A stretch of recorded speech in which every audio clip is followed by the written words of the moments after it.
Numbers chapter 11. Fire from the Lord. Now the people complained about their hardships in the hearing of the Lord, and when he heard them, his anger was aroused. Then fire from the Lord burned among them and consumed some of the outskirts of the camp. When the people cried out to Moses, he prayed to the Lord, and the fire died down. So that place was called Taberah, because fire from the Lord had burned among them. Quail from the Lord. The rabble with them began to crave other food, and again the Israelites started wailing and said, "If only we had meat to eat. We remember the fish we ate in Egypt at no cost. Also the cucumbers, melons, leeks, onions, and garlic. But now we have lost our appetite. We never see anything but this manna." The manna was like coriander seed and looked like resin. The people went around gathering it, then they ground it in a hand mill or crushed it in a mortar. They cooked it in a pot or made it into loaves, and it tasted like something made with olive oil. When the dew settled on the camp at night, the manna also came down. Moses heard the people of every family wailing at the entrance to their tents. The Lord became exceedingly angry, and Moses was troubled. He asked the Lord, "Why have you brought this trouble on your servant? What have I done to displease you that you put the burden of all these people on me? Did I conceive all these people? Did I give them birth? Why do you tell me to carry them in my arms as a nurse carries an infant to the land you promised on oath to their ancestors? Where can I get meat for all these people? They keep wailing to me, 'Give us meat to eat.' I cannot carry all these people by myself. The burden is too heavy for me. If this is how you are going to treat me, please go ahead and kill me, if I have found favor in your eyes, and do not let me face my own ruin." The Lord said to Moses, "Bring me servants of Israel's elders who are known to you as leaders and officials among the people. Have them come to the tent of meeting, that they may stand there with you. I will come down and speak with you there, and I will take some of the power of the Spirit that is on you and put it on them. They will share the burden of the people with you, so that you will not have to carry it alone. Tell the people, 'Consecrate yourselves in preparation for tomorrow, when you will eat meat.' The Lord heard you when you wailed, 'If only we had meat to eat, we were better off in Egypt.' Now the Lord will give you meat, and you will eat it. You will not eat it for just 1 day or 2 days or 5, 10 or 20 days, but for a whole month, until it comes out of your nostrils and you loathe it, because you have rejected the Lord, who is among you, and have wailed before him, saying, 'Why did we ever leave Egypt?' But Moses said, 'Here I am among 600,000 men on foot, and you say, I will give them meat to eat for a whole month. Would they have enough if flocks and herds were slaughtered for them? Would they have enough if all the fish in the sea were caught for them?' The Lord answered Moses, 'Is the Lord's arm too short?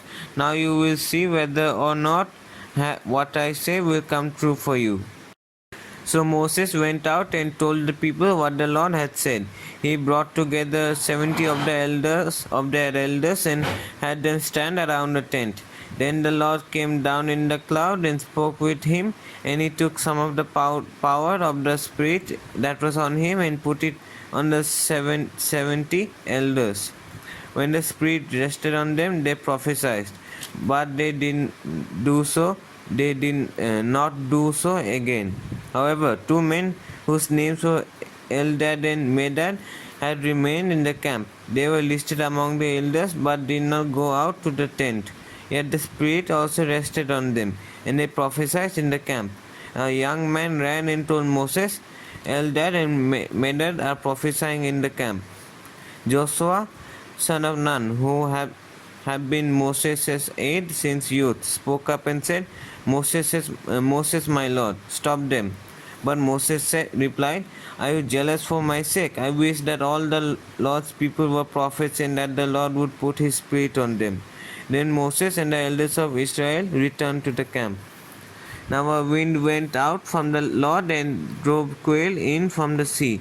It scattered them up to 2 cubits deep all around the camp as far as the day's walk in any direction. All that day and night and all the next day the people went out and gathered quail.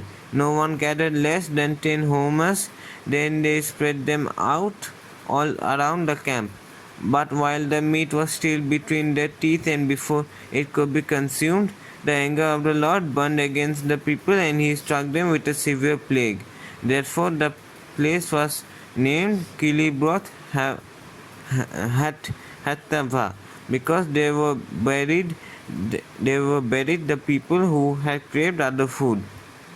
From Kibroth Havattah, the people traveled to Hazeroth and stayed there. Numbers chapter 12. Miriam and Aaron oppose Moses. Miriam and Aaron began to talk against Moses because of his Cushite wife, for he had married a Cushite. Has the Lord spoken only through Moses? They asked. Hasn't he also spoken through us? And the Lord heard this. Now Moses was a very humble man, more humble than anyone else on the face of the earth. At once the Lord said to Moses, Aaron and Miriam, come out to the tent of meeting, all three of you. So the three of them went out. Then the Lord came down in a pillar of cloud. He stood at the entrance to the tent and summoned Aaron and Miriam. When the two of them stepped forward, he said, listen to my words. When there are prophets of the Lord among you, I reveal myself to them in visions. I speak to them in dreams. But this is not true of my servant Moses. He is faithful in all my house.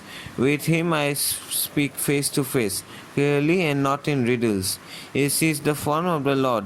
Why then were you not afraid to speak against my servant Moses? The anger of the Lord burned against them, and he left them. When the cloud lifted from above the tent, Miriam's skin was leprous. It became as white as snow. Aaron turned toward her and saw that she had a defiling skin disease. And he said to Moses, please, my Lord, I ask you not to hold against us the sin we have so foolishly committed.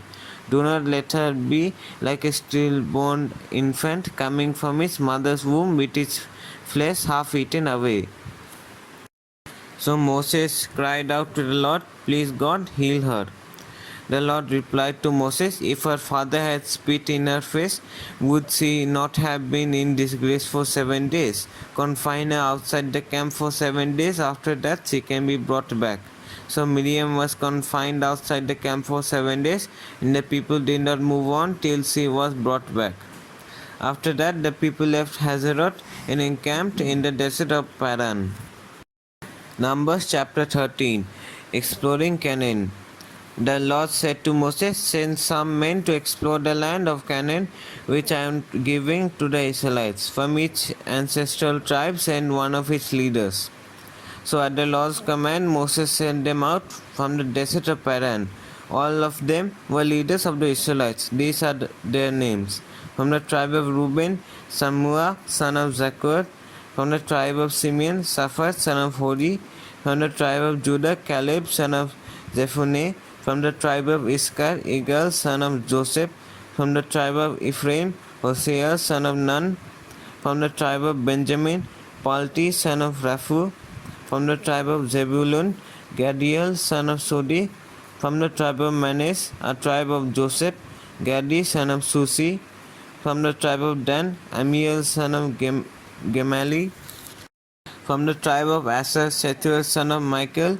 From the tribe of Naphtali, Nabi, son of Vosi.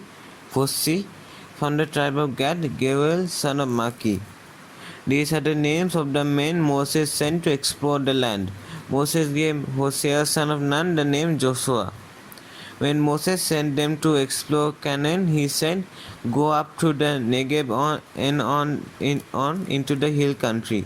See what the land is like, and whether the people who live there are strong or weak, few or many. What kind of land do they live in? Is it good or bad? What kind of towns do they live in? Are they unwalled or fortified? How is the soil? Is it fertile or poor? Are there trees in it or not? Do your best to bring back some of the fruit of the land. It was the season for the first ripe grapes. So they went up and explored the land from the desert of Zin as far as Rehob toward Lebo Hamath. They went up through the Negev and came to Hebron, where Ahiman, Sesai, and Talmai, the descendants of Anak, lived. Hebron had been built 7 years before Zoan in Egypt. When they reached the valley of Eshcol, they cut off a branch bearing a single cluster of grapes. 2 of them carried it on a pole between them, along with some pomegranates and figs. That place was called the Valley of Eshcol because the cluster of grapes the Israelites cut off there. At the end of 40 days, they returned from exploring the land. Report on the exploration. They came back to Moses and Aaron and the whole Israelite community at Kadesh in the desert of Paran. There they reported to them and to the whole assembly and showed them the fruit of the land. They gave Moses this account. We went into the land to which you sent us, and it does flow with milk and honey. Here is its fruit. But the people who live there are powerful, and the cities are fortified and very large. We even saw descendants of Anak there. The Amalekites live in the Negev, the Hittites, Jebusites, and Amorites live in the hill country, and the Canaanites live near the sea and along the Jordan. Then Caleb silenced the people before Moses and said, We should go up and take possession of the land, for we can certainly do it. But the men who had gone up with him said, We can't attack those people, they are stronger than we are. And they spread among the Israelites a bad report about the land they had explored. They said, The land we explored devours who's living in it. All the people we saw there are of great size. We saw the Nephilim there. The descendants of Anak came from the Nephilim.